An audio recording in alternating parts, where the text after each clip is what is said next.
فَإِذَا جَاءَتِ الصَّاخَّةُ،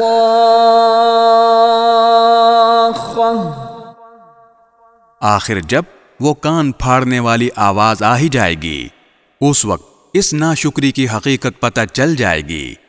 يَوْمَ يَفِرُّ الْمَرْءُ مِنْ أَخِيهِ،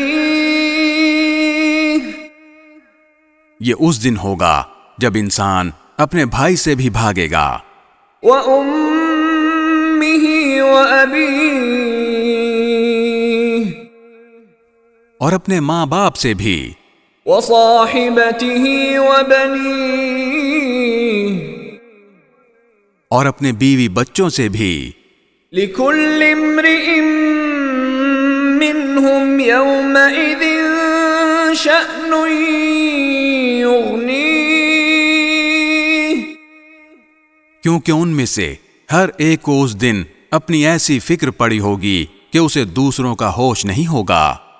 وجوہ یومئذ مسفرہ، اس روز کتنے چہرے تو چمکتے دمکتے ہوں گے۔ ضاحکۃ مستبشرہ، ہنستے خوشی مناتے ہوئے۔ ووجوہ یومئذ علیہا غبرہ، اور کتنے چہرے اس دن ایسے ہوں گے کہ ان پر خاک پڑی ہوگی۔ ترہقها قترہ، سیاہی نے انہیں ڈھانپ رکھا ہوگا۔ اولئک هم الکفرۃ الفجرہ، یہ وہی لوگ ہوں گے جو کافر تھے، بدکار تھے۔